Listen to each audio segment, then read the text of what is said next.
Un piano à queue silencieux résonne dans l'air, mais une mélodie envoûtante flotte dans l'air. Bienvenue chez Détective Eternos. Je suis votre hôte, Louis. Dites-moi d'où vous nous suivez.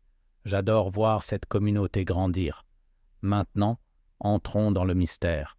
C'était une soirée dorée de fin d'été à Saint.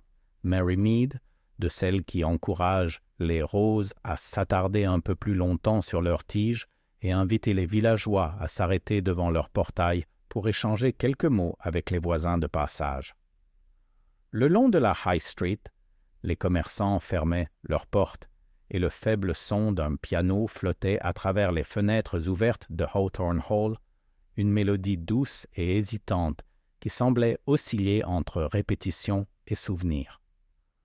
Hawthorne Hall était une élégante maison géorgienne située un peu à l'écart de la rue principale, appartenant à Madame Clarissa Ellison, une veuve au goût raffiné et aux moyens considérables. Ce soir-là, elle organisait l'une de ses chères soirées musicales, une tradition qu'elle avait relancée après avoir hérité de la propriété de son défunt mari. Les invitations étaient rares et très prisées, car le salon de Madame Ellison, avec ses portes-fenêtres ouvrant sur le jardin et le majestueux Steinway dominant un angle, offrait une atmosphère de raffinement raffiné, rarement rencontrée dans la vie de village. À 7h30, les invités arrivèrent, certains en voiture, d'autres à pied le long de l'allée de gravier.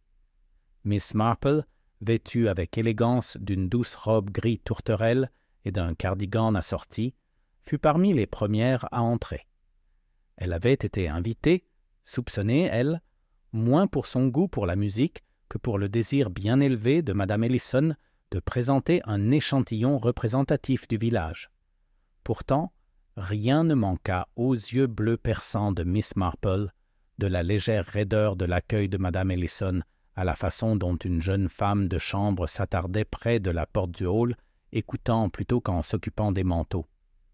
L'attraction principale de la soirée était la prestation de Julian Darnell, un pianiste de concert renommé qui, selon Madame Ellison, s'était retiré tôt de la scène internationale pour profiter des charmes plus paisibles de la campagne. Grand homme, à l'allure quelque peu intense, les cheveux clairs repoussés en arrière, Darnell se déplaçait avec une grâce précise qui semblait refléter sa discipline musicale. Sa présence à Saint.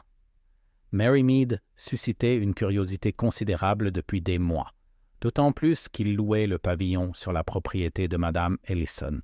Fait rare et modeste, il n'échappera pas à ceux qui trouvaient ce genre d'arrangement inhabituel. La première moitié de la soirée se déroula de façon agréable, quoique un peu guindée. Un dîner léger composé de sandwichs et de champagne, des échanges polis sur la météo et les chobidota, vendanges et quelques anecdotes de ceux qui se croyaient liés au monde musical. Pourtant, un ton sous-jacent flottait sous ces conversations polies. Miss Marple remarqua la façon dont la nièce de Madame Ellison, une jeune femme remarquable nommée Lillian Marsh, évitait de s'adresser directement à Darnell, même si elle lui jetait souvent un coup d'œil lorsqu'elle pensait que personne ne la regardait. De même, le colonel Whitford, retraité de l'armée et doté d'une voix tonitruante, semblait curieusement réservé dès qu'il était question du pianiste. Enfin, les invités furent introduits dans le salon.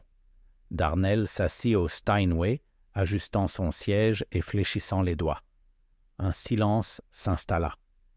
La partition devant lui portait le titre « Sonate » en mi mineur d'une écriture élégante, mais alors qu'il levait les mains pour commencer, un événement inattendu se produisit. Son regard s'attarda un peu trop longtemps sur les touches. Puis, sans explication, il baissa les mains, referma la partition et se leva. « Je crains, dit-il doucement, que la sonate ne doive rester enjouée ce soir. » Un vent de confusion parcourt la salle.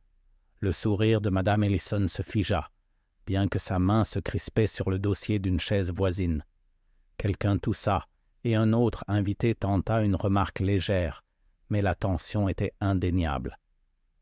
Darnell ne donne aucune autre explication, se contentant d'une légère révérence avant de se diriger vers l'autre bout de la pièce et d'engager la conversation avec le vicaire. Miss Marple, assise discrètement près des porte-fenêtres, le regardait avec un intérêt modéré. Elle connaissait suffisamment la nature humaine pour savoir que les changements soudains d'intention se produisent, rarement sans raison. Tandis qu'elle remuait son thé, son regard parcourut la pièce, passant devant l'expression soigneusement posée de Madame Ellison, le visage pâle et figé de Liliane Marsh, et la femme de chambre qui rôdait juste derrière la porte, le regard nerveux. Le reste de la soirée se déroula dans une étrange et fragile gaieté. Des morceaux légers furent joués par d'autres invités, et les conversations polies reprirent, mais l'ombre de la sonate non jouée persistait. À 10 heures, les manteaux étaient réclamés, les voitures réchauffaient, et le bruit des pas au loin résonnait sur l'allée de gravier. Miss Marple partit, discrètement, son esprit rangeant déjà les événements de la soirée dans les compartiments bien ordonnés où elle aimait à se perdre. Elle n'avait aucun pressentiment de meurtre. De telles choses appartenaient à des lieux plus troubles que St. Mary Mead, du moins c'est ce que le village aimait à croire. Mais 2 jours plus tard, lorsque la nouvelle se répandit que Julian Darnell avait été retrouvé mort dans sa chambre à la loge, Miss Marple se souvint avec une grande clarté du moment où il avait refusé de jouer, et elle commença, avec sa douceur habituelle, à poser des questions. La nouvelle de la mort subite de Julian Darnell se répandit dans St. Mary Mead avec une rapidité qui aurait surpris quiconque n'aurait pas été familier avec l'efficacité des commérages villageois. Lorsque l'horloge de l'église sonna 11 heures ce matin-là, l'histoire avait fait le tour de la rue principale jusqu'aux abords de la paroisse, enjolivant à chaque nouvelle. Certains disaient qu'il avait été retrouvé affalé sur son piano, d'autres qu'il s'était effondré en train de composer, la plume toujours suspendue au-dessus de la page. Les détails s'évanouirent comme de la fumée, mais une chose demeurait. Le célèbre pianiste avait disparu. Au bureau de poste, Madame Hartley, la receveuse, raconta le triste événement avec un air solennel, bien que ses yeux brillent de curiosité.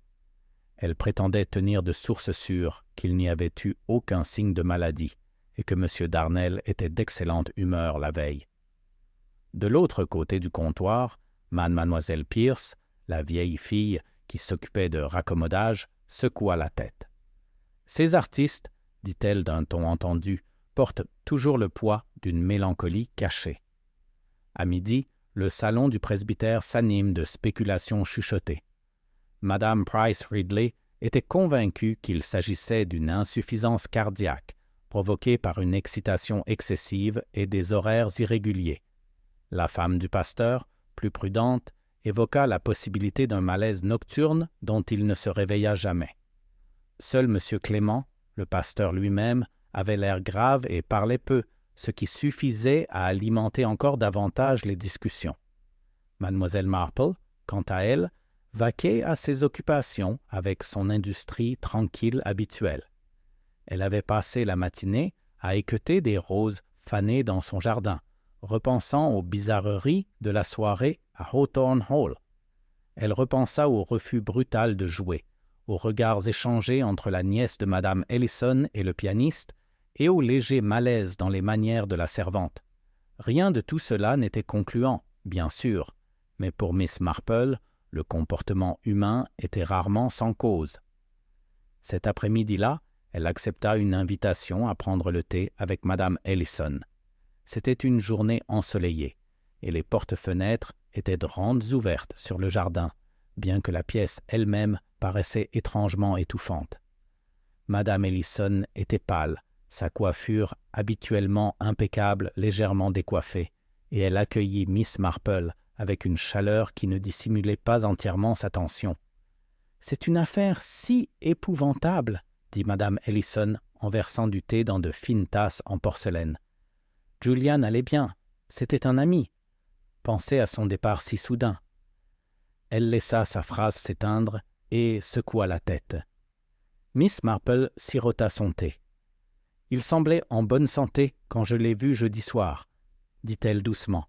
« J'ai été surprise qu'il refuse de jouer. » Madame Ellison hésita, puis répondit « Oh, il pouvait être capricieux, vous savez. Les artistes sensibles le sont souvent. Je suppose qu'il manquait d'inspiration, peut-être. » Elle émit un léger rire cassant. C'est difficile à comprendre pour ceux d'entre nous qui ne sont pas musiciens. Tandis qu'il parlait, Mademoiselle Marple remarqua l'absence de Lillian Marsh. La jeune femme avait été une présence constante pendant la soirée musicale, passant d'un invité à l'autre avec une aisance habituelle, et pourtant elle était désormais introuvable. Madame Ellison expliqua que sa nièce était partie rendre visite à une amie dans le village voisin. La pauvre fille était terriblement secouée, ajouta Madame Ellison. Julian et elle allaient bien. Ils se connaissaient de Londres. Elle n'en avait pas beaucoup parlé. Lorsque Mademoiselle Marple partit, elle retourna dans le chemin, remarquant que le pavillon était situé juste assez loin de Hawthorne Hall pour offrir une certaine intimité. Les fenêtres étaient de maintenant fermées, et un agent de police se tenait près de la porte, l'air ferme et poli. Personne n'était autorisé à entrer sans l'autorisation de l'inspecteur. Sur la grande rue, Miss Marple rencontra l'inspecteur Cray de Much Benham, un homme trapu qui avait tendance à prendre les ragots du village pour des bêtises, la salua néanmoins avec courtoisie. « Triste cas, Miss Marple, » dit-il. « On dirait une insuffisance cardiaque, mais nous en saurons plus après le rapport du médecin. Rien de suspect. » Miss Marple hocha la tête. « Et pourtant, dit-elle doucement, c'est curieux, n'est-ce pas, qu'il ait refusé de jouer jeudi. » L'inspecteur eut un petit rire. « Je doute que cela ait un rapport. Les gens changent d'avis, surtout les artistes. Je n'y verrai pas grand-chose. » Miss Marple sourit. « Peut-être pas. Mais les gens, inspecteur, révèlent souvent plus ce qu'ils choisissent de ne pas faire que ce qu'ils font. » La remarque resta gravée dans la mémoire de l'inspecteur, bien qu'il n'ajoute rien. Ce soir-là, la salle paroissiale organisait son whist hebdomadaire. Bien que les tables fussent dressées et les cartes battues, les plaisanteries habituelles étaient discrètes. Des murmures circulaient entre les joueurs sur les derniers jours de Darnel, ses habitudes de solitude et ses visiteurs, notamment un homme anonyme aperçu en visite à la loge plus tôt dans la semaine. Madame Price Ridley affirmait que l'homme avait un air étranger, bien que d'autres ennient cela sur le compte de son imagination. La nuit avançant, Mademoiselle Marple écoutait, ses aiguilles à tricoter cliquetant doucement. C'était sa façon de laisser les autres s'exprimer librement, car, dans leur empressement à transmettre des ragots, ils révélaient souvent des détails révélateurs qui auraient pu passer inaperçus. Elle apprit, par exemple, que la femme de chambre de Hawthorne Hall, Rose Bly, avait autrefois servi à Londres et qu'elle était connue pour son goût prononcé pour les potins de théâtre. Elle avait également entendu dire que Julian Darnel avait été aperçu en conversation animée avec le colonel Whitford dans le jardin l'après-midi précédant le concert. Cette conversation s'était terminée brusquement, le colonel s'éloignant à grands pas, le visage impassible. À son retour, Miss Marple avait rassemblé suffisamment de pistes pour pressentir que quelque chose n'était pas aussi simple que l'inspecteur Cray le supposait. Ce n'était pas seulement la sonate non jouée qui la troublait, mais aussi le sentiment que plusieurs personnes dissimulaient soigneusement leurs véritables sentiments concernant la mort de Darnel. Le lendemain matin, l'enquête fut annoncée pour la fin de la semaine. Miss Marple savait par expérience que de telles procédures donnaient souvent lieu à autant de dérobades qu'à la vérité, mais elles avaient aussi le don de pousser les gens à révéler plus qu'ils ne le souhaitaient. Alors qu'elle préparait sa liste de courses et se dirigeait vers la rue principale, elle pensa qu'elle pourrait bien emprunter le chemin le plus long, en passant par le pavillon. Après tout, on ne sait jamais quel petit indice pourrait bien attendre d'être repéré par les bons yeux. Le lendemain matin, après sa conversation au whist, Miss Marple se leva tôt. Une légère brume planait sur St. Mary Mead, s'enroulant comme de pâles rubans le long des haies. Le village semblait plus calme que d'habitude, comme s'il retenait lui aussi son souffle en prévision de l'enquête. Elle décida, sans se presser, de prendre sa promenade matinale le long du chemin qui longeait le pavillon. Le pavillon lui-même, lorsqu'il apparut, était une modeste mais charmante maison de pierre, dont les murs étaient couverts de lierre, et un petit sentier bien entretenu menait à la porte d'entrée. Les volets étaient encore tirés, mais un agent de police était posté près du portail. C'était un jeune homme, visiblement nouveau à ce poste, qui semblait prendre son devoir très au sérieux. « Bonjour », dit aimablement mademoiselle Marple en s'arrêtant devant le portail comme pour admirer les roses. « Bonjour, madame », répondit l'agent en touchant son casque. « Triste affaire », remarqua-t-elle doucement en désignant la maison d'un signe de tête. « C'est vrai », acquiesça le jeune homme. « L'inspecteur dit que personne n'entre sans son accord. Non pas qu'il y ait grand-chose à voir, juste un endroit tranquille, si. » Miss Marple murmura son accord, son regard s'attardant sur le chemin de gravier. De légères éraflures percèrent la surface pourtant impeccable, comme si quelqu'un avait brusquement tourné les talons. Elle rangea cela dans les compartiments mentaux qu'elle réservait toujours à ce genre de choses. Du pavillon, elle continua dans High Street, où le rythme matinal habituel avait repris, les boulangers déposant des pains frais en vitrine, Madame Hartley triant le courrier. Pourtant, l'air était lourd de spéculation. Deux commerçants interrompirent leur conversation au passage de Miss Marple, et elle saisit le bout d'une phrase.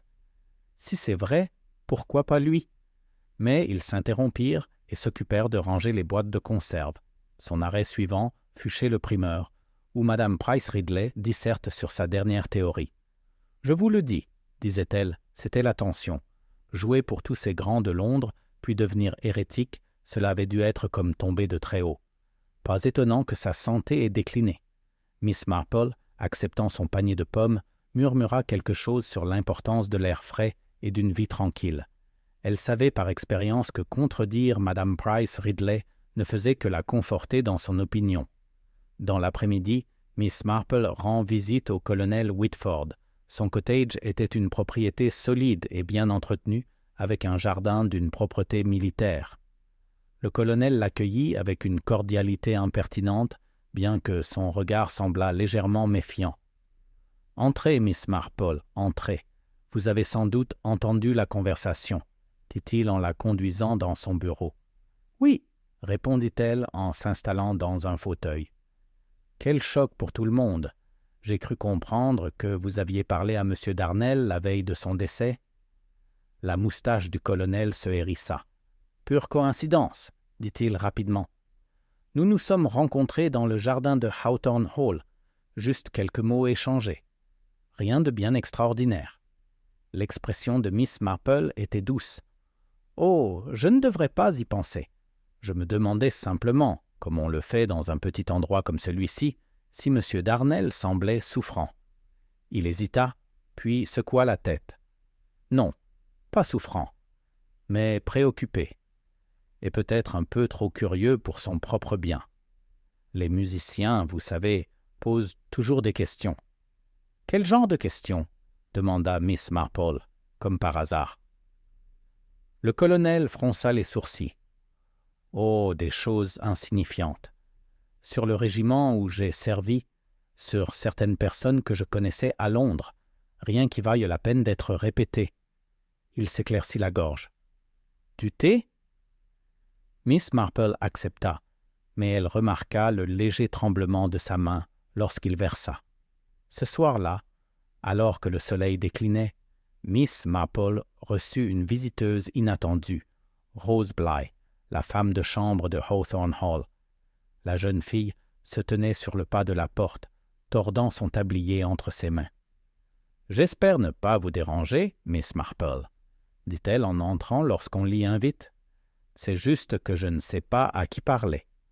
On dit que vous avez une oreille attentive. » Miss Marple la conduisit au salon, lui servit une tasse de thé et attendit. Rose sirota nerveusement. C'est à propos de M. Darnell, commença-t-elle. Jeudi soir, avant l'arrivée des invités, j'ai vu quelque chose. Il était dans le salon à regarder la musique au piano. Madame Ellison entra et dit quelque chose d'assez bas, si bien que je n'entendais pas ses paroles, mais son visage changea.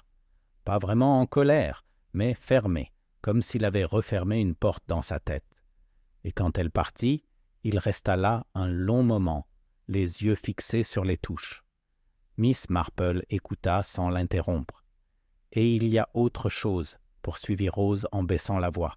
« La nuit de sa mort, j'ai vu une lumière dans le pavillon après minuit, juste quelques minutes.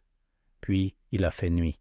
J'étais debout parce que le vent avait fait claquer un des volets, et je suis allé le réparer.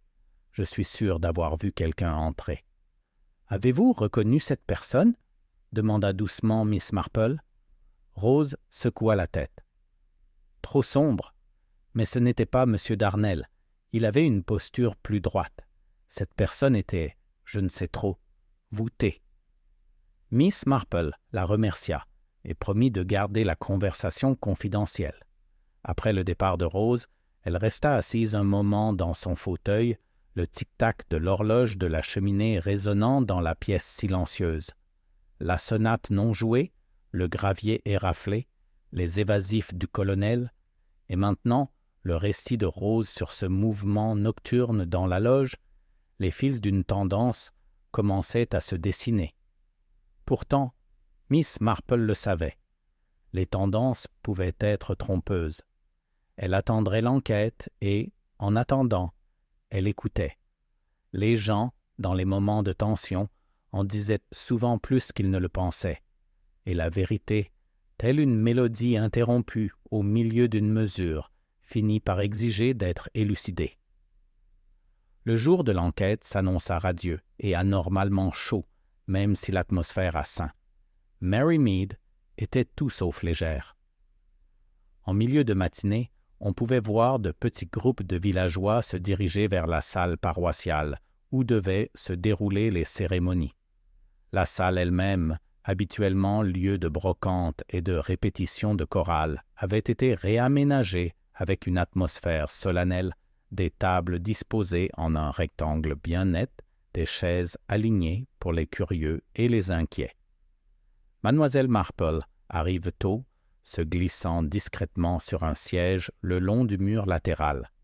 Elle ne souhaitait pas se faire remarquer, mais son point de vue privilégié lui permettait d'observer chacun à son entrée.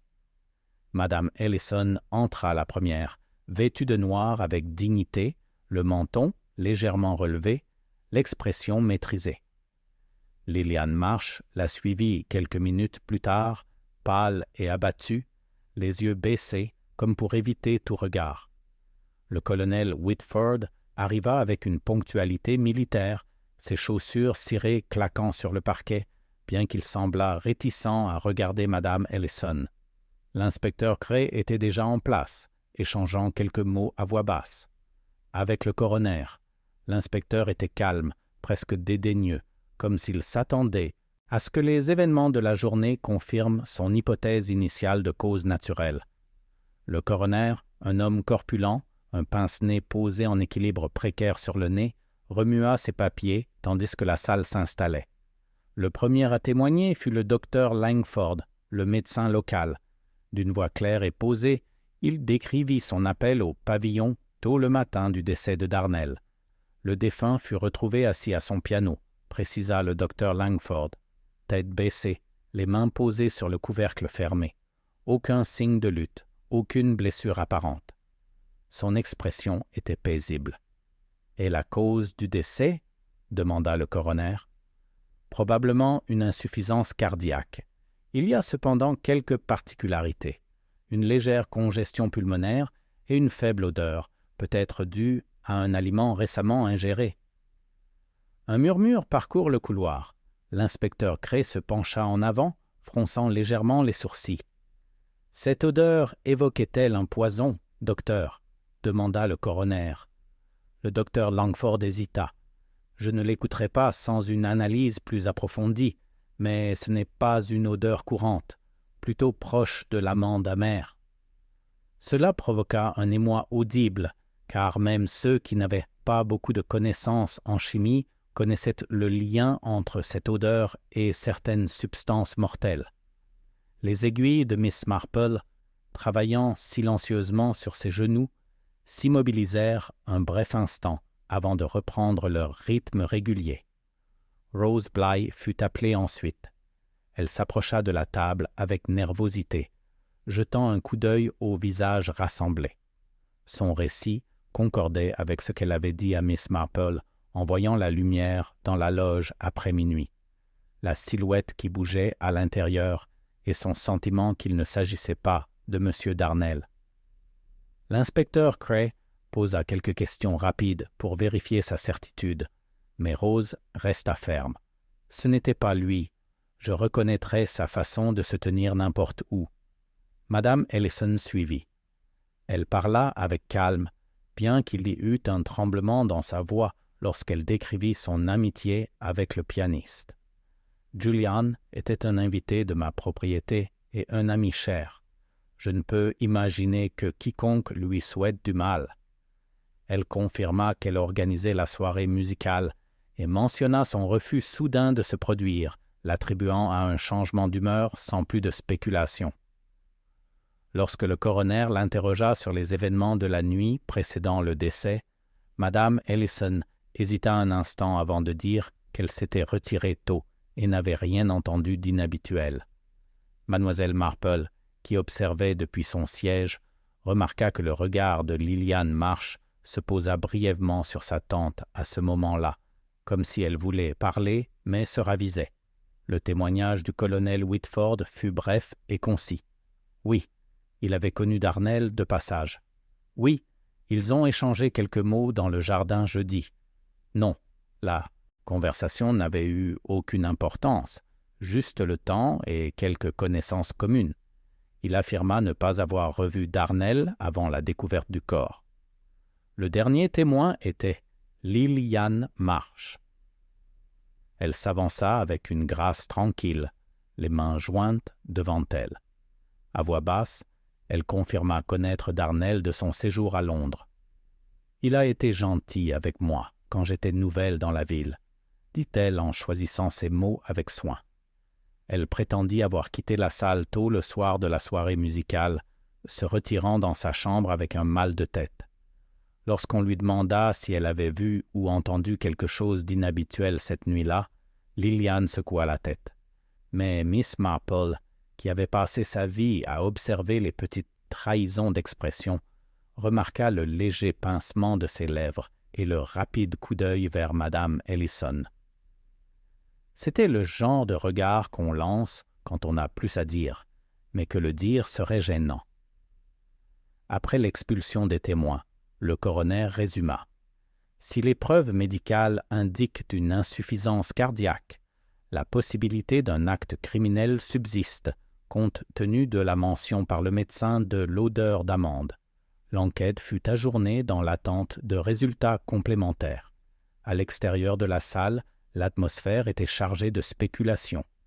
Des groupes de villageois discutaient avec animation, la voix basse mais enthousiaste. Certains penchaient pour l'hypothèse d'un empoisonnement, d'autres insistaient sur le fait qu'il s'agissait simplement d'une mort naturelle regrettable. Madame Ellison partit rapidement, Liliane la suivant de près, toutes deux évitant les murmures. Miss Marple s'attarda à l'écart de la foule, échangeant quelques mots polis avant de rentrer chez elle. Son esprit était tranquillement occupé. Elle songea au témoignage du docteur Langford, à l'observation du visiteur nocturne par Rose et à la curieuse réticence de plusieurs personnes à parler franchement. Elle pensa aussi à la sonate non jouée et à la façon dont Darnell avait clos la partition sans explication. La musique, songea Miss Marple, avait parfois tendance à cacher des secrets dans les notes jamais jouées. Lorsqu'elle atteignit le portail de son jardin, elle décida que la prochaine étape serait de parler tranquillement, bien sûr, à quelqu'un qui aurait pu observer les allées et venues près du pavillon dans les jours précédant la mort de Darnell. Dans un village comme St. Marymead, il y avait toujours quelqu'un pour remarquer ces choses, sans vraiment en mesurer l'importance. Et si son instinct était bon, cette observation inaperçue pourrait bien s'avérer être la clé qui commencera à entrer dans la serrure. Le lendemain matin, Miss Marple n'était pas particulièrement pressée, bien que son esprit fût concentré sur la question du pavillon et de ses récents visiteurs. Une nuit de réflexion n'avait fait que renforcer sa conviction que quelqu'un au gros village avait remarqué plus de choses qu'il ne le pensait. Et parmi les observateurs silencieux, les jardiniers étaient souvent parmi les plus fiables de par leur travail. Présents, discrets, ils prêtaient rarement attention aux passants. Après le petit déjeuner, elle se dirigea donc vers la limite de la propriété de Madame Ellison, où le pavillon se trouvait juste en vue des jardins. Comme elle l'espérait, elle trouva le vieux M. Graves, le jardinier en chef de Madame Ellison, à l'œuvre parmi les rosiers près du mur extérieur. C'était un homme nerveux, la soixantaine avancée, à la peau burinée, et dont la façon de parler suggérait qu'il considérait les mots comme une ressource à utiliser avec parcimonie. « Bonjour, Monsieur Graves, » dit mademoiselle Marple d'un ton enjoué. Il se redressa lentement, s'essuyant les mains sur un morceau de toile de jute. « Bonjour, Miss Marple. Beau temps pour les dahlias. »« Oui, en effet, » acquiesça-t-elle en jetant un coup d'œil aux fleurs. Après quelques plaisanteries sur la fin de l'été, elle laissa son regard dériver vers le pavillon. Quel choc terrible pour ce pauvre monsieur Darnel. Vous avez dû le croiser de temps en temps pendant que vous travailliez? Monsieur Graves hocha la tête. Le croisait de temps en temps, restait discret, la plupart du temps. Poli, cependant. Il hochait toujours la tête. Et avant jeudi soir, avez-vous remarqué des visiteurs? Demanda-t-elle d'un ton désinvolte. Le jardinier hésite, jetant un coup d'œil vers le pavillon avant de répondre. J'y ai vu quelqu'un mardi après-midi. Je ne le connaissais pas. Pas un des visiteurs habituels de Madame Ellison. Un grand type, manteau sombre, chapeau baissé. Je suis resté sur le perron un moment avant que M. Darnel ne le laisse entrer. Je suis resté une vingtaine de minutes, peut-être une demi-heure. Se sont-ils quittés en bons termes? M. Graves hocha lentement la tête. Difficile à dire à cette distance, mais l'homme partit rapidement, descendant le sentier à grandes enjambées, sans un regard en arrière. M. Darnel le regarda s'éloigner depuis l'embrasure de la porte, puis la referma brusquement. Miss Marple gardait cela en mémoire. « Et personne d'autre n'est inhabituel? Pas que je me souvienne, » dit-il. Puis, après une pause, bien que le vendredi matin, après qu'il l'ait retrouvé, je remarquai quelque chose d'étrange près du portail latéral, près du pavillon. Un seul gant. Un gant d'homme, en cuir, marron foncé. Un peu éraflé. Je n'y prêtais pas attention sur le moment, mais lorsque je retournai le chercher plus tard, il avait disparu. Miss Marple murmura quelque chose de compatissant à propos d'objets égarés, mais intérieurement, elle éprouva ce léger sentiment de satisfaction qu'elle éprouvait toujours lorsqu'une pièce du puzzle s'emboîtait, même faiblement. Laissant M. Graves à ses roses, elle se dirigea vers High Street. Au bureau de poste, elle rencontra Mme Hartley, qui triait une liasse d'enveloppes. Miss Marple mentionna sa course à l'épicier, puis, comme par réflexion, demanda s'il y avait eu beaucoup de correspondance pour M. Darnel. « Oh, un peu pareil par là, » répondit Mme Hartley, « surtout des éditeurs de musique, et je devrais dire aussi des timbres étrangers. Il a reçu une lettre la semaine dernière, avec l'écriture la plus étrange que j'ai vue depuis des années. Des lettres fines, filiformes, toutes serrées les unes contre les autres. Pas d'adresse de retour, remarquez. Arrivé 2 jours avant la fête de Madame Ellison. Mademoiselle Marple la remercia, puis sortit au soleil, repensant à cette nouvelle information. La visite d'un inconnu, une lettre à l'écriture étrange et un gant perdu, chacun pris séparément, ne signifiaient peut-être rien, mais ensemble, ils se mirent à fredonner avec une sorte de signification discrète, comme les premières mesures d'une mélodie encore inachevée. Cet après-midi-là, elle rend visite au docteur Langford sous prétexte de lui apporter des boutures de son jardin. Il l'a reçue dans son bureau, une légère odeur d'herbes séchées et d'antiseptique flottant dans l'air. Un geste attentionné, Miss Marple, dit-il en acceptant les fleurs. Elle s'assit et commença. J'étais à l'enquête, bien sûr, et je n'ai pas pu m'empêcher de remarquer votre mention d'une odeur inhabituelle.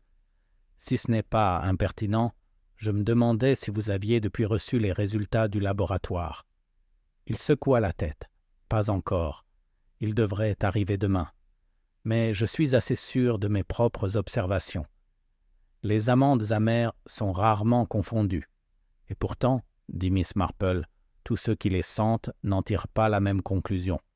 J'ai connu un cas, il y a de nombreuses années, où une substance parfaitement inoffensive avait été jugée dangereuse simplement à cause de son odeur. Le médecin sourit faiblement. Un point juste. Mais dans ce cas, je dirais que cela mérite une enquête. Elle partit peu après, satisfaite de sa visite. Le docteur Langford était prudent mais minutieux, et sa mention de l'odeur lors de l'enquête avait déjà semé le malaise parmi les villageois. Les graines, Miss Marple le savait, pouvaient donner une bonne récolte si elles étaient bien entretenues. Ce soir-là, elle prit son thé dans le jardin, regardant les ombres s'allonger sur les pelouses. Elle repensa au récit de Rose Bly sur la silhouette de minuit dans la loge, aux réponses évasives du colonel Whitford, à l'expression réservée de Lillian Marsh. Elle repensa aussi à la musique, à la façon dont Darnell avait clos la partition sans jouer une seule note. Peut-être la sonate elle-même n'était-elle pas l'essentiel, mais plutôt ce qu'elle représentait. Alors que les cloches de l'église sonnaient 8 heures, Miss Marple décida de sa prochaine étape. Elle rendrait visite à Lillian Marsh. Pas directement, bien sûr, ça se présenterait comme une visite de voisinage, une simple question pour s'enquérir de son bien-être. Mais Miss Marple avait l'intention de constater par elle-même comment la jeune femme se comporterait au cours d'une conversation cordiale. On en dit souvent plus dans le calme d'un salon l'après-midi que dans le cadre formel d'une enquête. Pour l'instant, cependant, elle s'autorisait le réconfort de son tricot et le calme du soir. Quelque part dans le village, elle en était certaine, la vérité l'attendait. Et lorsqu'il surgirait, il serait aussi reconnaissable que l'accord final d'un morceau de musique longtemps inachevé. L'après-midi suivant, Miss Marple emprunta l'allée ombragée en direction de Hawthorne Hall, son chapeau de paille fermement noué sous le menton. Elle portait un petit panier de scones, le genre d'offrande qui rendait une visite impromptue tout à fait naturelle. L'air était chaud, et le bourdonnement somnolent des abeilles dans les haies donnait l'impression d'une journée d'été ordinaire, même si le courant sous-jacent du village racontait une autre histoire. La femme de chambre de Madame Ellison ouvrit la porte, son expression trahissant une légère surprise face à la visite. Lillian Marsh, apprit-on, était chez elle. Quelques minutes plus tard, Miss Marple fut conduite dans un salon lumineux donnant sur les jardins latéraux, où la jeune femme était assise à un bureau. Lillian se leva aussitôt, lissant les plis de sa robe bleu pâle. « Miss Marple, quelle aimable surprise, elle dit, bien que son ton suggère qu'elle n'était pas entièrement à l'aise. « Je passais ?» Miss Marple a répondu, plaçant le panier sur la table et pensant que vous pourrez profiter d'un petit quelque chose pour le thé. « J'espère que je ne suis pas à l'idée que je ne m'introduise pas. »« Pas du tout, » a déclaré Lillian, offrant un sourire poli. « Veuillez vous asseoir. » La femme de chambre a apporté un plateau, et les deux femmes se sont assises près de la fenêtre. Le thé a été versé, les scones offerts, et pendant quelques instants, ils ont parlé du temps et des roses. Miss Marple a laissé la conversation dériver dans des eaux sûres avant de la diriger, avec sa compétence douce habituelle, vers la question à portée de main. Cela a dû être un choc de perdre M. Darnell si soudain, a-t-elle dit, son ton d'une sympathie plutôt que d'une enquête. Les yeux de Lillian clignotent vers le bas. « Oui, c'était un ami de mes jours à Londres. Je ne m'attendais pas à le revoir, puis il est venu rester au lodge. C'était agréable au début. Au début, Miss Marple a incité doucement. La jeune femme hésita. Nous nous aimions une fois, mais le temps changeait pour les gens. Il était devenu plus intense, plus secret. Je sentais parfois qu'il était accablé par quelque chose, bien qu'il ne dise pas quoi. Jeudi soir, avant l'arrivée des invités, je suis passé dans le salon et je l'ai vu regarder la musique au piano. Il y avait une expression sur son visage que je n'avais pas vue avant, moitié désir, moitié effrayante. Mademoiselle Marple a incliné sa tête. « Et vous ne lui avez pas parlé ?» « Je pensais que c'était mieux de ne pas le faire, » dit Liliane, secouant la tête. Je suis allé à l'étage pour me changer. Plus tard, pendant la fête, j'ai essayé de prendre son regard, mais il semblait m'éviter. Et puis, eh bien, vous avez vu ce qui s'est passé. Miss Marple a siroté son thé. J'imagine que son refus de jouer a dû être une surprise pour Madame Ellison. C'était, a répondu Liliane rapidement, puis a semblé regretter sa hâte. Je veux dire que c'était étrange, certainement. Ma tante apprécie ses soirées musicales. Miss Marple a permis une petite pause avant de dire que Rose Bly me dit qu'elle a vu une lumière dans le lodge après minuit, la nuit où M. Darnell est décédé. Elle pensait avoir vu quelqu'un emménager à l'intérieur. La tasse de thé de Liliane s'est arrêtée à mi-chemin de ses lèvres. « Rose a dit ça? » »« Oui, » Miss Marple a répondu doucement. Elle ne pouvait pas dire qui c'était. Les doigts de Liliane se resserrèrent autour de la tasse. Je ne saurais rien à ce sujet. J'étais dans ma chambre toute la nuit. Je n'ai pas très bien dormi. Elle a posé son thé et a atteint un scone, même si elle l'a simplement cassé en morceaux sans manger. Mademoiselle Marple, voyant que la jeune femme s'était close pour l'instant, a déplacé la conversation vers des sujets plus légers. Les plans d'Ellison pour le jardin, la prochaine fête du presbytère. Ils se sont séparés en termes cordiaux, bien que mademoiselle Marple ne puisse s'empêcher de noter le soulagement de l'expression de Liliane lorsqu'elle est partie. Lors de sa rentrée chez elle, mademoiselle Marple a réfléchi à ce qu'elle avait appris. Les réponses de Liliane avaient fait attention de faire attention. Sa manière ne suggérait pas d'ignorance, mais de la retenue délibérée de certaines connaissances. La question était de savoir si cette réticence est née de la culpabilité, de la peur ou du souhait de protéger quelqu'un d'autre. Ce soir-là, le village a été remué une fois de plus lorsque l'inspecteur Cray est arrivé de beaucoup de Bentham dans sa moto. Un mot s'est répandu rapidement que le rapport de laboratoire avait été reçu. Selon l'analyse du médecin, des traces de cyanure ont été trouvées dans le système de Darnell. L'inspecteur l'a confirmé au vicaire plus tard dans la nuit, et le matin, la nouvelle était sur chaque lèvre de St. Mary Mead. Miss Marple l'a entendu de Mme Price Ridley à l'épicier. Empoisonné. Elle a déclaré avec l'air de celui qui ne s'attendait à rien de moins. Amende amère, comme le médecin l'a dit. Et maintenant, nous devons demander qui dans ce village garde de telles choses. En effet, Mademoiselle Marple a murmuré, bien que j'imagine que la réponse à cette question peut ne pas être aussi simple que l'on pourrait le penser. L'annonce du meurtre a complètement changé le ton des potins. Là où avant il y avait eu un mélange de pitié et de curiosité, il y avait maintenant un courant sous-jacent de suspicion. De vieilles rancunes et des rumeurs chuchotées ont refait surface. Le colonel Whitford a été vu en train de quitter le bureau de poste avec un sombre cet à sa bouche. Madame Ellison est restée principalement à l'intérieur et Liliane, lorsqu'elle a été aperçue dans le village, a marché rapidement et a évité la conversation. Mademoiselle Marple, quant à elle, a consacré une partie de sa journée à une course silencieuse. Elle s'est arrêtée au presbytère sous le prétexte de livrer un pot de sa confiture maison et a demandé à Madame Clément, au cours d'une conversation amicale, si elle ou le vicaire avait remarqué des étrangers dans le village ces derniers temps. Madame Clément se souvient avoir vu un homme près du cimetière plus tôt dans la semaine, portant un manteau sombre malgré le temps chaud. Il avait consulté un petit cahier et semblait incertain de son chemin. Cette description correspondait étroitement à celle du visiteur que M. Graves avait vu au lodge. Mademoiselle Marple s'est retrouvée à se demander si l'homme avait cherché Darnel, et si oui, si sa visite avait quelque chose à voir avec la sonate qui ne restait pas. À la tombée de la nuit, l'esprit de Mademoiselle Marple équilibre un certain nombre de possibilités. Il y avait l'étranger, la lettre dans l'écriture araignée, le gant perdu et le fait clair d'empoisonnement délibéré. Et pourtant, elle savait par une longue expérience que l'hypothèse la plus dangereuse était de s'accrocher à la première théorie plausible.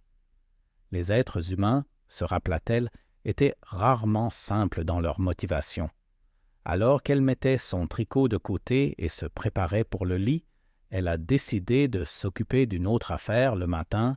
Elle parlait à nouveau avec le colonel Whitford, car alors que le colonel était un homme de réserve, elle avait détecté en lui un sentiment de malaise qui n'était pas entièrement d'origine militaire, et c'était souvent dans de tels films parce que Mlle Marple savait que la vérité a commencé à se montrer.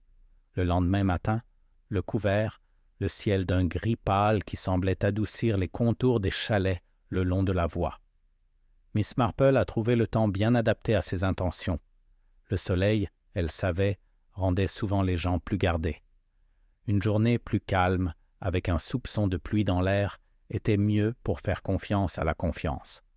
Le colonel Whitford vivait dans une robuste maison en briques en arrière de la route, sa pelouse soignée et bordée avec précision militaire.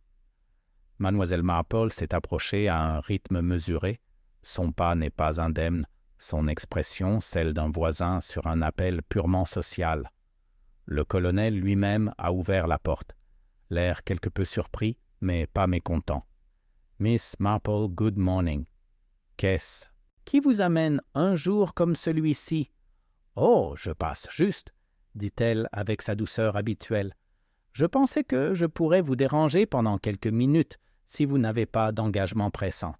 J'ai apporté un peu de mon gâteau à la bruine de citron assez frais. » Sa manière se réchauffait à la mention du gâteau et il l'a introduite dans l'étude, une pièce bordée de livres et un grand bureau couvert de papier soigneusement empilé. La légère fragrance de tabac de pipe s'est attardée dans les airs. Ils ont parlé d'abord de la météo, puis de la fête à venir, avant que Miss Marple ne permette à la conversation de dériver vers l'affaire qui l'avait amenée. « J'ai été plutôt choquée, » dit-elle doucement, d'entendre l'inspecteur confirmer les soupçons du médecin. Pauvre M. Darnel n'était pas mort naturellement. Le colonel fronça les sourcils.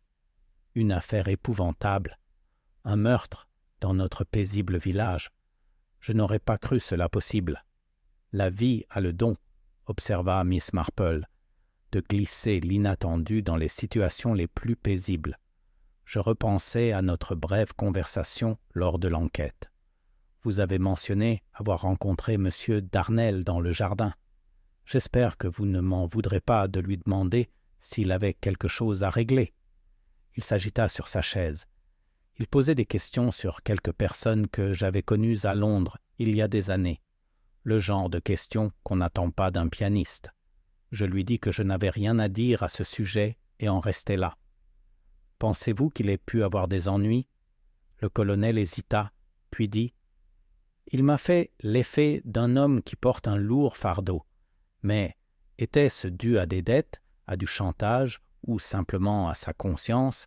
Je n'en saurais rien dire. » Miss Marple le regarda de ses doux yeux bleus. Parfois, un détail peut révéler une tournure de phrase, une expression. Avait-il dit quelque chose d'inhabituel? Le colonel marque une pause. Il fait simplement remarquer que le passé d'un homme est comme un tiroir verrouillé, qu'il vaut mieux ne pas ouvrir à moins de savoir exactement ce qu'on cherche. Miss Marple classa soigneusement la remarque. Elle le remercia pour le thé, fit l'éloge des roses de son jardin et partit sans insister davantage. Il était souvent préférable de laisser le temps aux gens de décider ce qu'ils souhaitaient dire de plus. En revenant vers High Street, elle s'arrêta au cimetière. Le vicaire était là, discutant avec Madame Hartley. Tous deux levèrent les yeux à l'approche de Miss Marple. Madame Hartley, toujours avide de nouvelles, dit aussitôt « Vous avez sans doute entendu dire que l'inspecteur Cray est allé à Much Benham ce matin. Une affaire à régler avec le gant trouvé près de la loge. » Miss Marple manifesta un intérêt poli. Le vicaire expliqua. Un cordonnier du coin a reconnu son œuvre. Il a été vendu l'année dernière à un homme extérieur à la paroisse, dont on ignore le nom, mais qui a payé comptant. « Un gant, » murmura Miss Marple, curieuse de voir comment de telles choses se produisent dans les endroits les plus inconfortables. À midi, le ciel s'était assombri, et une pluie fine s'était mise à tomber. Miss Marple s'abrita dans le salon de thé, où quelques villageois étaient déjà rassemblés. On parlait, comme prévu, du meurtre. Madame Price Ridley insistait sur le fait que le poison avait dû être glissé dans le thé de Darnel le soir de la fête, tandis que d'autres soutenaient qu'il lui avait probablement été donné plus tard au pavillon. Rose Bly était assise dans un coin avec sa sœur, parlant à voix basse, et détourna vivement le regard en voyant le regard de Miss Marple posé sur elle. Après avoir terminé son thé, Miss Marple décida de rendre visite au docteur Langford. Le médecin la reçoit dans le couloir, manteau sur le visage et sac à la main, visiblement en route pour un patient. Il lui accorde néanmoins un instant. « J'ai pensé, » dit Miss Marple, « que le poison aurait pu être caché dans quelque chose que M. Darnel gardait pour lui, plutôt que dans quelque chose qu'on lui aurait servi. » Le médecin hocha la tête. « C'est possible. Le cyanure est amer, mais s'il a un goût assez prononcé, il peut être masqué. Les liqueurs de fruits, par exemple, ou la pâte d'amande. »« Du massepain, » dit Miss Marple doucement. Il la regarda avec intérêt. « Oui, même s'il en faudrait une bonne quantité. »« Pourquoi posez-vous cette question ?»« Oh, ce ne sont que des spéculations, » répondit-elle avant de prendre congé. De retour chez elle, Miss Marple passe la fin de l'après-midi dans son salon, tricotant sur ses genoux, les pensées perdues.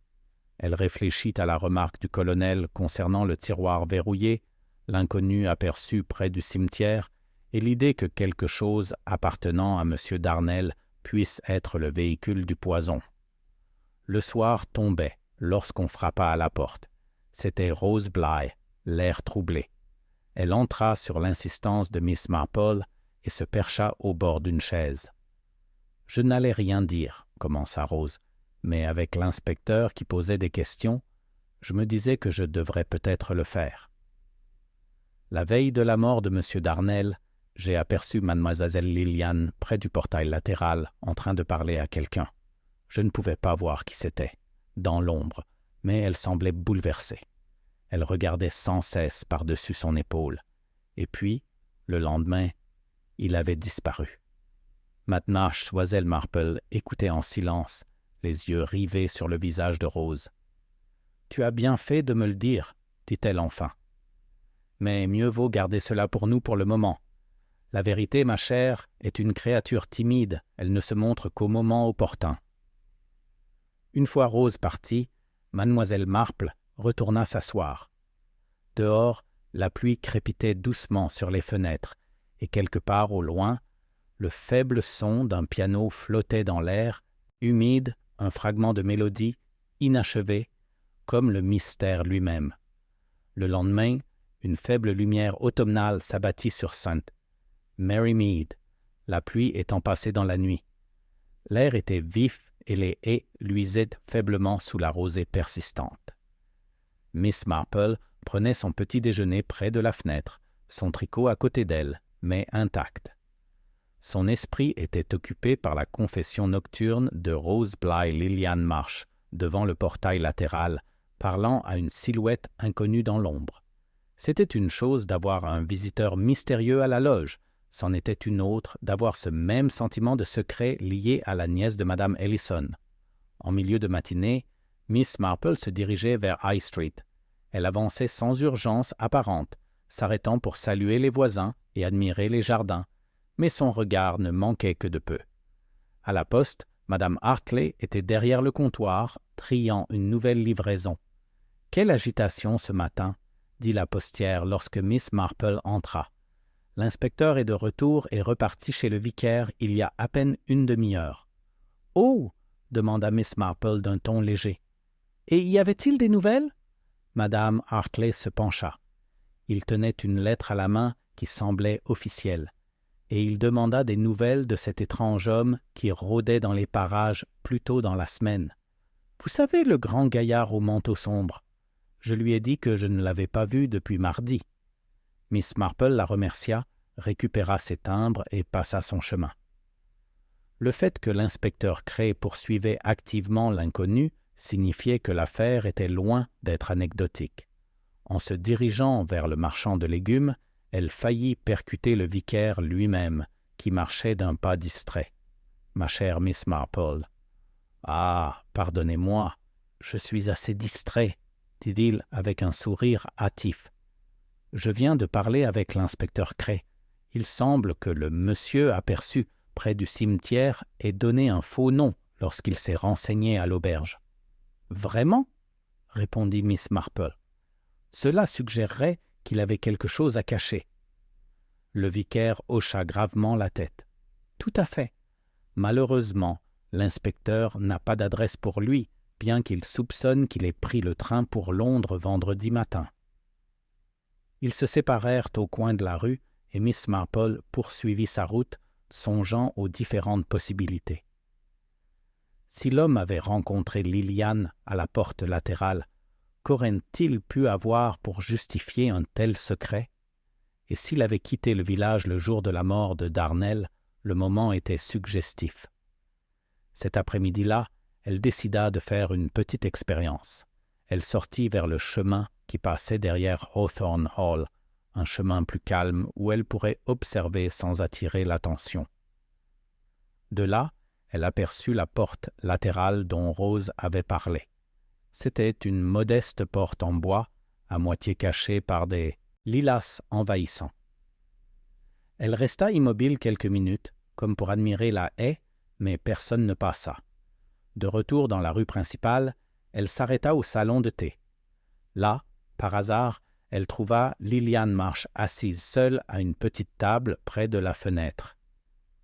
Liliane leva les yeux à l'entrée de Miss Marple, son expression momentanément surprise avant qu'elle se glisse en politesse. « Miss Marple, d'où m'y rejoint ?» dit-elle en désignant la chaise vide. Elles parlèrent d'abord du changement de temps et des préparatifs de la fête. Miss Marple remarqua la musique qui s'était échappée de la salle pendant la réunion de jeudi, et la conversation dériva, presque inévitablement, vers Darnel. « J'ai pensé, » dit doucement Miss Marple, « à la sonate qu'il n'a pas jouée.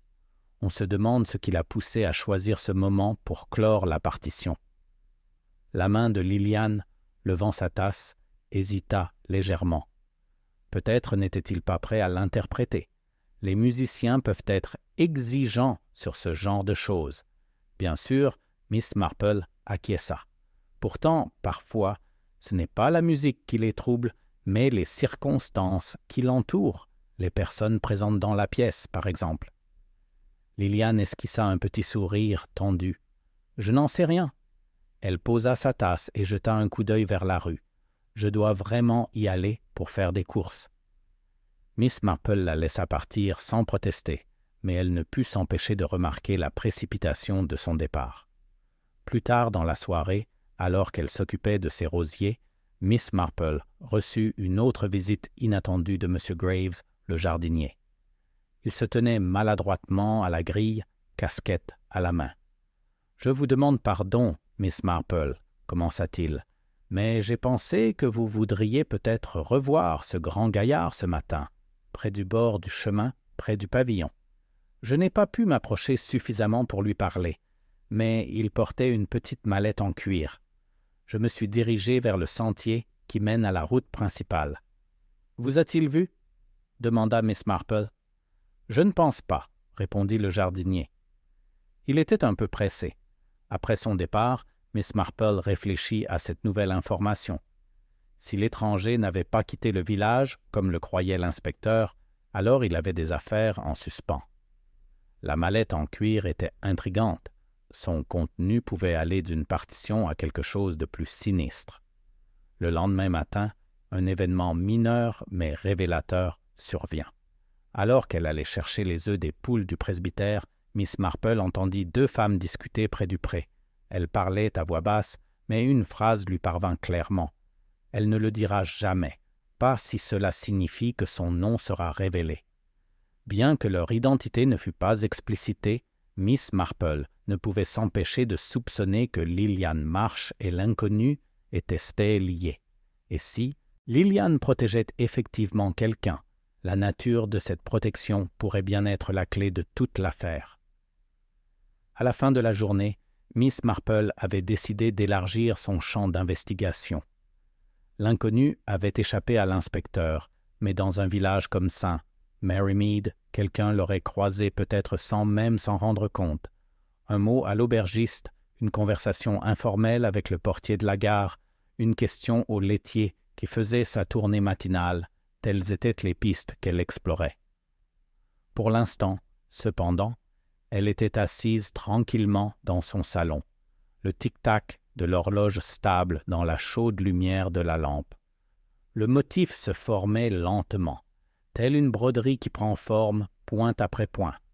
La sonate restait silencieuse, le meurtrier inconnu, mais Miss Marple était certaine que la mélodie de la vérité commençait à s'élever du silence. Le lendemain matin, un léger voile de brume recouvrait St. Marymead, atténuant les contours des toits et des haies. Miss Marple quitta son cottage, un panier au bras, apparemment en route pour l'épicerie, mais son véritable objectif était quelque peu différent.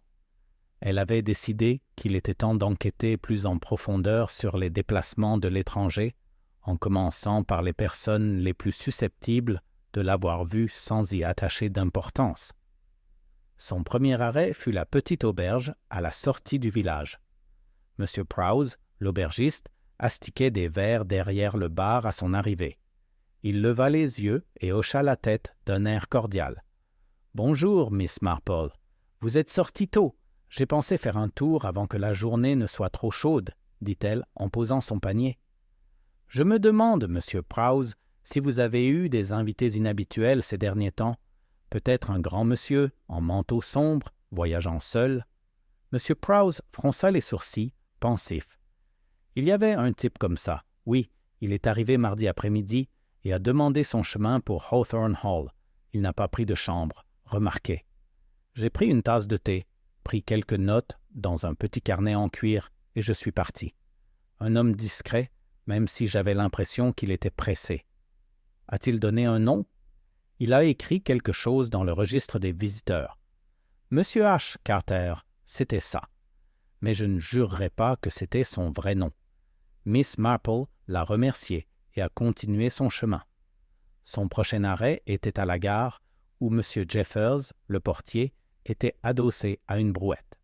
Elle s'est renseignée sur les passagers partant du train matinal de vendredi matin.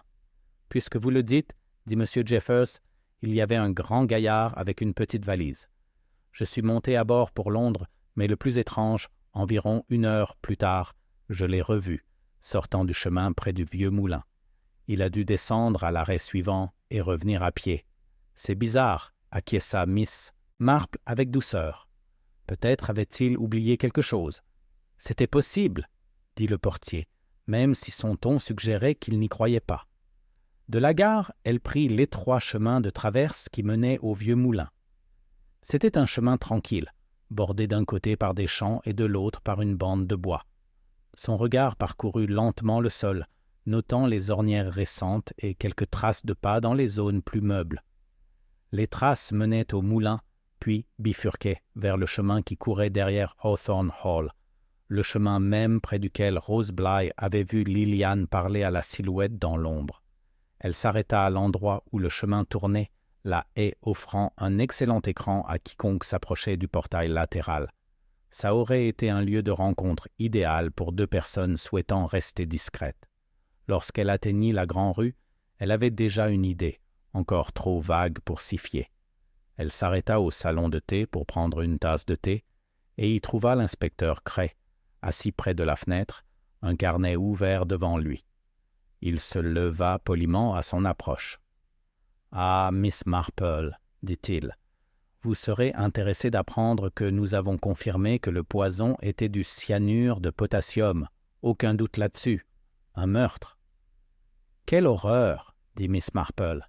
« Et la méthode suggère une certaine connaissance de ses propriétés, n'est-ce pas ?»« C'est vrai, » répondit Cray, ce qui restreint quelque peu le champ des possibles.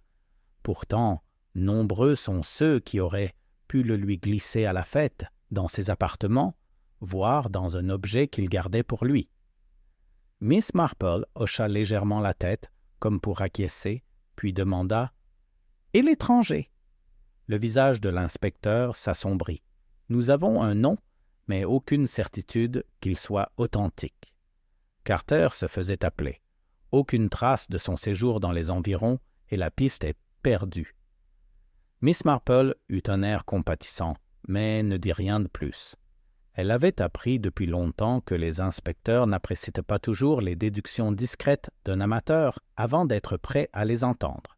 Cet après-midi-là, elle ressortit, cette fois en direction des jardins de Madame Ellison.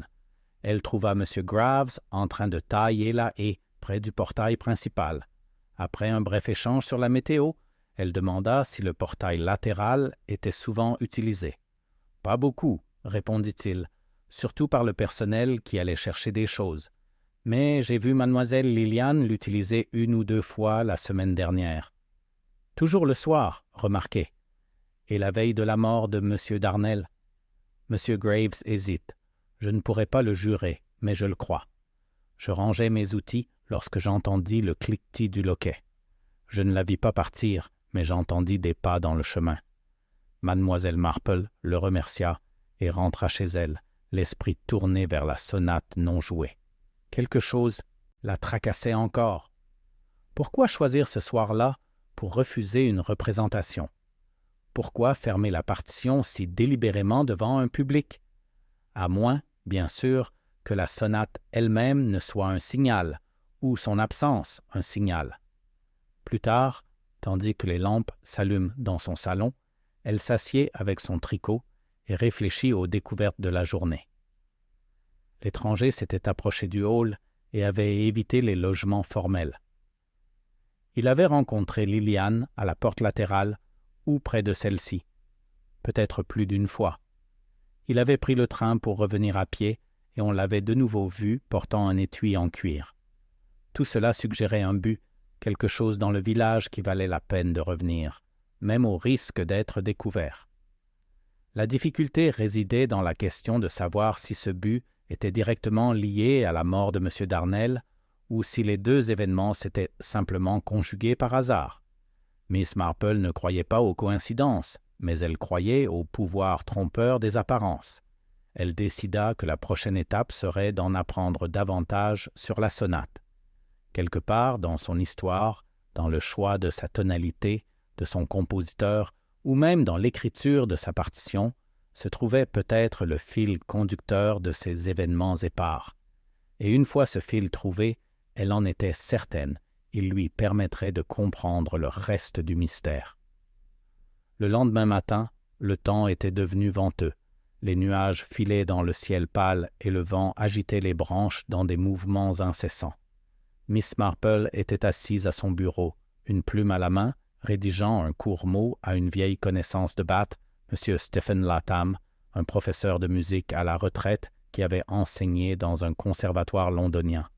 Sa question était simple dans sa forme, mais précise dans son propos. Avait-il déjà entendu parler d'une sonate en mi mineur écrite d'une écriture élégante, et pouvait-il lui en dire plus sur ses origines? Elle posta elle-même la lettre, prétextant cette course pour repasser par la loge. L'agent de police en poste était différent cette fois. Un homme d'âge mûr, au visage aimable.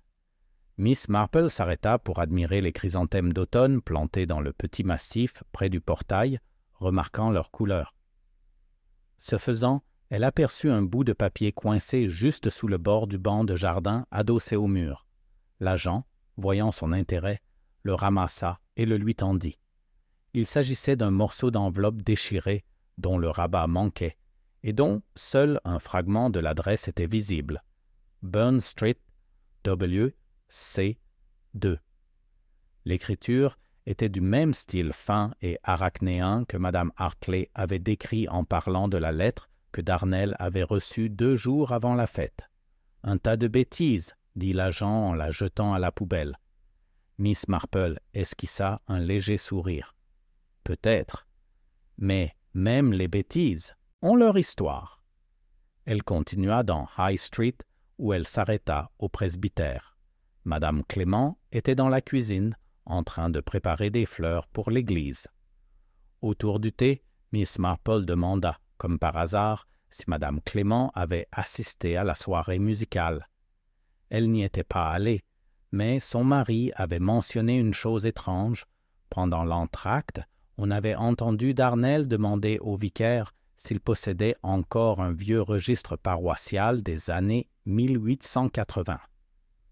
Le vicaire avait été surpris, notamment parce que Darnell semblait bien plus intéressé par les personnes inscrites sur ce registre que par les questions musicales. Ce détail s'insinua dans le tourbillon croissant des pensées de Miss Marple. Si Darnell avait cherché des informations dans les archives paroissiales, cela suggérait que ses préoccupations dépassent le simple domaine artistique. En quittant le presbytère, elle se dirigea vers le salon de thé. Elle y trouva le colonel Whitford assis seul avec un journal. Il se leva poliment à son approche et désigna la chaise en face. « Je suppose que vous avez entendu dire, dit-il, que l'inspecteur n'a pas réussi à retrouver la trace de ce Carter. » Miss Marple s'installa à sa place. « Le problème avec ce genre d'hommes, c'est qu'ils sont souvent introuvables.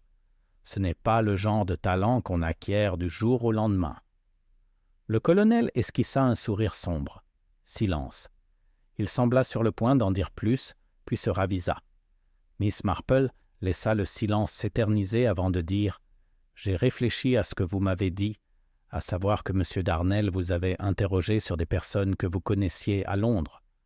Il m'est venu à l'esprit que son intérêt ne résidait peut-être pas dans vos relations elles-mêmes, mais dans quelque chose qu'elles avaient toutes en commun. » Le colonel la regarda d'un air sévère. « Et qu'est-ce que cela pouvait bien être? »« J'y réfléchis encore, » dit Miss Marple. Plus tard dans l'après-midi, elle se dirigea vers la pelouse où Rose Bly revenait d'une course. La jeune fille semblait impatiente de parler. « Miss Marple, je me souviens d'autre chose. Jeudi matin, alors que j'époussetais le salon, j'ai vu M. Darnell écrire dans un petit carnet. Lorsqu'il quitta la pièce, je le consultai. Il était ouvert, avec une liste de noms. L'un d'eux était barré. Rose ne se souvenait clairement d'aucun nom, si ce n'est que l'un commençait par la lettre W et l'autre par un Monsieur Miss Marple la remercia et continua son chemin. Elle avait maintenant une série de fragments. L'étrange absence de la sonate, l'écriture en filigrane, l'intérêt pour les registres paroissiaux, l'inconnu à l'étui en cuir, les réunions de Liliane à la grille latérale et maintenant une liste de noms, dont un barré. C'était comme regarder une broderie de dos, le motif masqué par des nœuds et des fils lâches laissant entrevoir l'image de l'autre côté. Ce soir-là, une lettre de M. Latham arrive. Il confirmait qu'aucune sonate en mi mineur publiée ne correspondait à la description donnée, mais il remarqua quelque chose d'intrigant. Le titre, s'il était réellement manuscrit, pouvait être celui d'une composition privée, voire d'une œuvre inédite d'un compositeur dont la musique ne circulait que parmi quelques privilégiés. De telles pièces étaient parfois dédiées à des personnes spécifiques et pouvaient contenir des références personnelles codées. Miss Marple resta assise avec la lettre sur ses genoux un long moment. Une composition privée, passée discrètement d'une main à l'autre, pouvait effectivement susciter à la fois curiosité et inquiétude, surtout si sa dédicace ou ses annotations révélaient quelque chose qu'il valait mieux garder secret.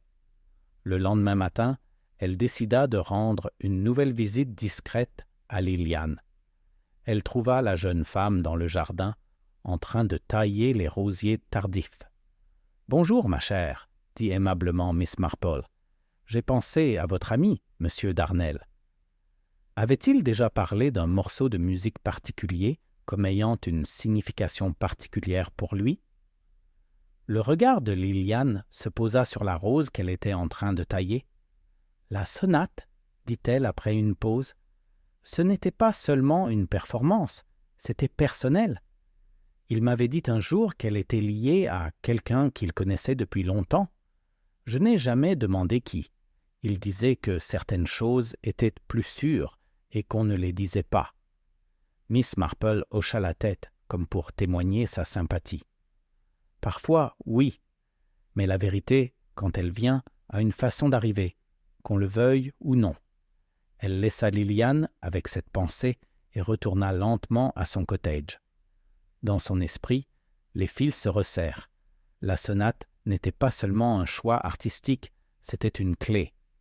Et si elle n'avait pas été jouée, c'était peut-être parce que ses notes ou sa dédicace auraient révélé une vérité suffisamment dangereuse pour qu'on tue.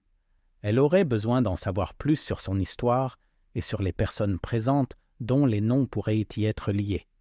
Elle décida donc, avec une résolution tranquille, que ses prochaines recherches ne se feraient pas du tout à St. Mary Mead, mais à Much Benham, où les registres des visiteurs et des lettres pourraient bien apporter les dernières notes manquantes à cette mélodie inachevée. Le lendemain matin de sa conversation avec Liliane, Miss Marple prend le premier bus pour Much Benham, son sac à main à la main et l'air serein.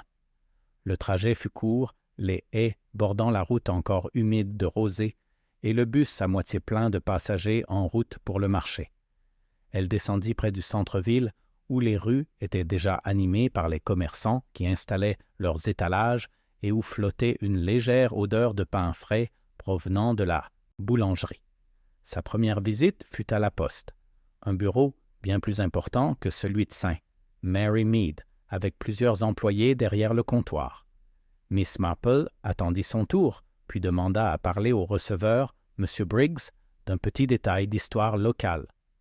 Dans le calme de son bureau, elle sortit le morceau d'enveloppe déchiré du jardin de la loge et demanda si l'écriture ou l'adresse partielle lui semblait familière. M. Briggs l'examine en ajustant ses lunettes. Burn Street, W.C. C'est le centre de Londres. On ne voit pas souvent ce quartier dans la correspondance ici. Quant à l'araignée à main, oui, même si je ne pouvais pas la nommer. Nous conservons des archives des courriers recommandés, bien sûr, mais celle-ci a l'air assez ordinaire. Si elle était arrivée ici, elle aurait été triée mardi ou mercredi dernier. Miss Marple le remercia, partant avec la satisfaction tranquille de constater que le moment correspondait exactement au récit de Madame Hartley concernant l'étrange lettre de Darnel. Son arrêt suivant fut la bibliothèque publique. La bibliothécaire, une femme vive aux cheveux gris acier, reconnut Mademoiselle Marple pour l'avoir vue assister occasionnellement à une réunion paroissiale. Sous prétexte de faire des recherches sur l'histoire de sa famille, Mademoiselle Marple eut accès aux registres paroissiaux reliés des districts voisins, dont celui de Much Benham. Elle travailla assidûment tout au long des années 1880, notant quelques noms de famille qui retinrent son attention. L'un d'eux, Whitford, apparut dans le cadre d'une enquête pour décès accidentels. Elle trouva également un Marsh mentionné non pas dans les registres du village, mais dans un registre des mariages tenu à Londres. Elle retranscrit soigneusement ses découvertes sur une petite carte qu'elle glissa dans son sac à main. De la bibliothèque, elle se dirigea vers le petit magasin de musique du coin, dont la vitrine était encombrée de partitions et d'étuis à violon. Le propriétaire, un homme d'une 60aine d'années, l'accueillit avec une curiosité polie.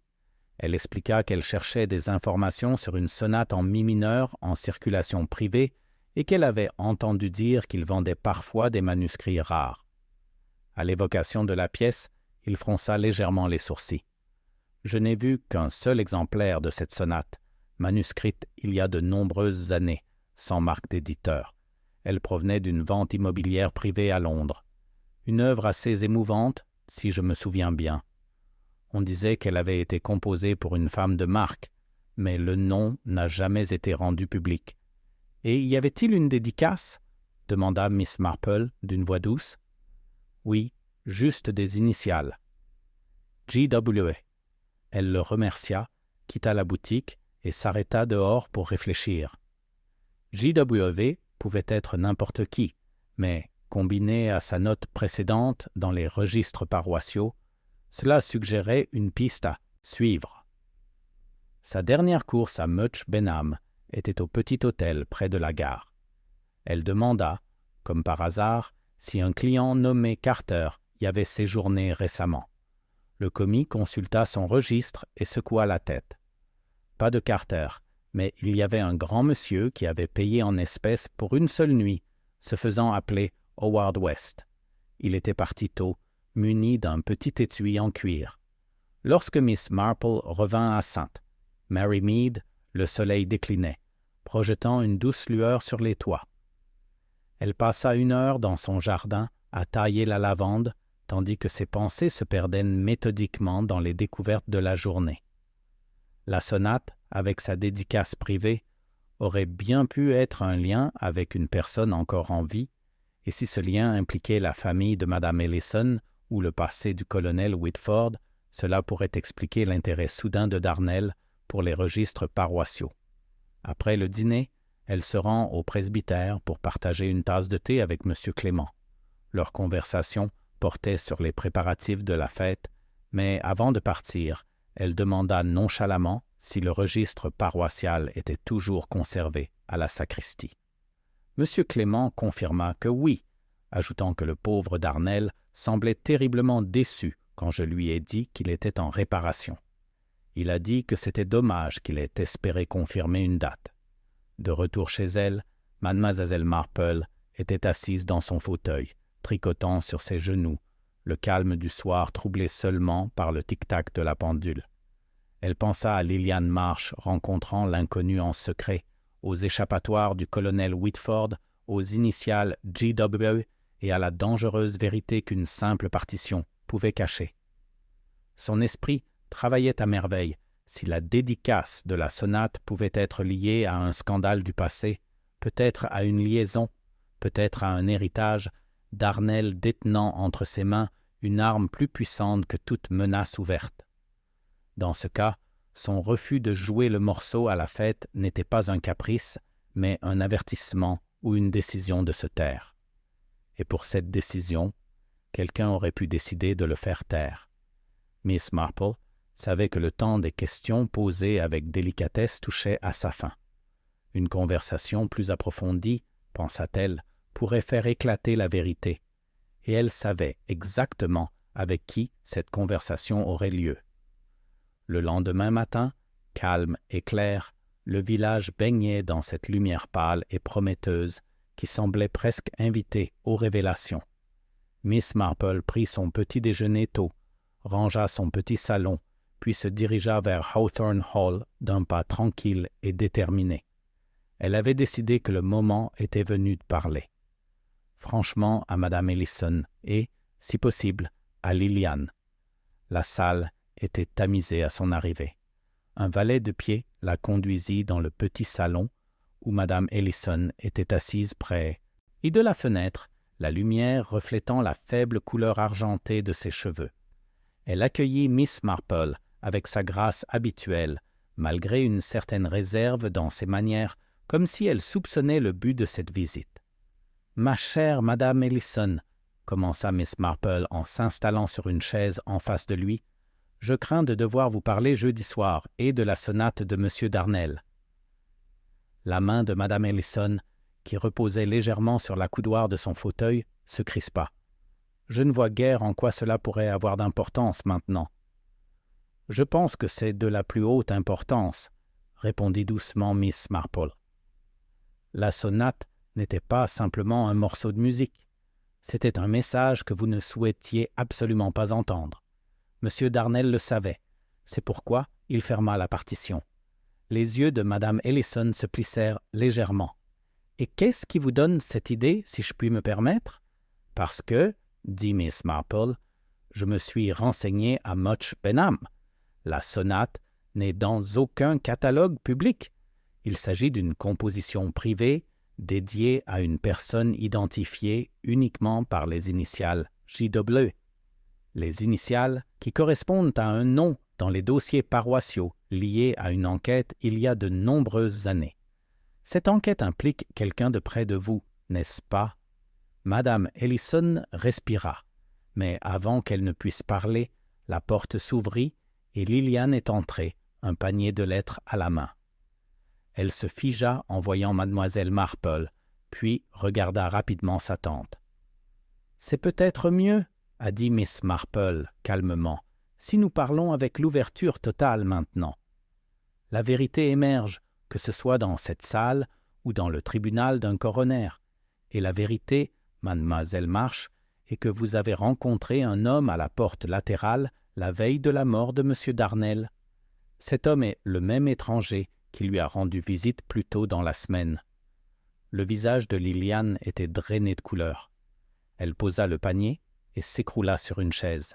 « Je ne l'ai pas fait, » l'a-t-elle a commencé, puis s'est arrêtée. « Je n'essayerai pas de le blesser. J'essayais d'aider. » Madame Ellison se leva et se déplaça pour se tenir derrière sa nièce, posant une main sur son épaule. « Miss Marple, vous devez comprendre qu'il s'agit d'une question familiale. » Julian Darnell avait découvert quelque chose du passé. Il est tombé sur un morceau de musique qui n'aurait jamais dû quitter les mains privées. Il a laissé entendre qu'il pourrait jouer à la fête, et cela nous aurait ruinés. À cause de son dévouement, Miss Marple a été invitée. Le regard de Madame Ellison était stable, parce que les initiales appartenaient à un homme dont la mort n'était pas pratique. Il a été jugé d'un accident, mais si certains faits avaient été rendus publics, il y aurait eu un scandale. La mère de ma sœur était impliquée. Elle s'est mariée plus tard, mais l'ombre de celle-ci s'attarda. Julian le savait, et il a menacé de l'utiliser si certaines questions financières n'étaient pas résolues en sa faveur. Liliane a parlé dans une précipitation. Je l'ai supplié de ne pas le faire. J'ai rencontré l'homme que vous avez tous appelé « The Stranger », Howard West, parce qu'il était un vieil ami de ma mère qui avait encore des papiers d'à partir de l'époque. Je pensais que si je pouvais les obtenir en premier, Julian n'aurait aucune preuve. Mais je ne l'ai jamais empoisonné, Miss Marple le jure. Miss Marple a écouté sans interruption. Et pourtant, elle dit enfin, « Quelqu'un l'a fait. Quelqu'un qui savait que la sonate, si elle était interprétée, attirerait l'attention sur son origine et mènerait directement à ce scandale passé. Je ne crois pas que c'était toi, mademoiselle March. Je ne crois pas non plus que M. West soit retourné au village pour autre chose que pour vous aider. » Ce qui part, elle regarda carrément Madame Ellison, une seule personne avec les moyens et le motif le plus fort. La main de Madame Ellison est tombée de l'épaule de sa nièce. Pendant un long moment, elle n'a rien dit, et le seul son dans la pièce a été le faible tic de l'horloge. « Je ne l'ai pas prévu, » dit-elle finalement, la voix basse. Mais quand Julian a refusé de remettre la sonate, quand il a laissé entendre qu'il pourrait l'exécuter après tout, je craignais ce qui suivrait. Il a gardé une petite boîte de massepain dans sa chambre. Elle l'aimait. C'était le travail d'un instant pour s'assurer qu'une seule pièce aurait un goût un peu plus amer que les autres. Liliane regarda sa tante sous le choc. « Vous? Je ne pouvais pas voir notre famille ruinée, » a déclaré Madame Ellison presque férocement. « La mémoire de votre mère, votre avenir, tout aurait été détruit. » La voix de mademoiselle Marple était très calme. « Mais en protégeant une vérité, vous en avez créé une autre qui sera beaucoup plus difficile à cacher. L'inspecteur Gray doit être raconté. » Madame Ellison coulait dans sa chaise, la force semblant la quitter. Liliane couvrit son visage avec ses mains. Lorsque mademoiselle Marple a quitté Hawthorne Hall, le ciel était encore brillant, mais l'air était lourd. Elle marcha lentement le long de la voie. Ses pensées ne touchaient pas avec un triomphe, mais avec la sobre compréhension que la vérité, lorsqu'elle est découverte, laisse souvent plus de tristesse que de satisfaction dans son sillage. À la porte de son propre jardin, elle s'arrêta, entendant les faibles notes d'un piano dérivant d'une fenêtre ouverte quelque part à proximité. Ce n'était pas la sonate, juste une mélodie simple, jouée sans hésitation. Pourtant, cela l'a frappé à quel point la musique la plus simple, une fois commencée, insiste pour être transportée à sa fin. Et c'est ainsi, a-t-elle réfléchi, avec la vérité.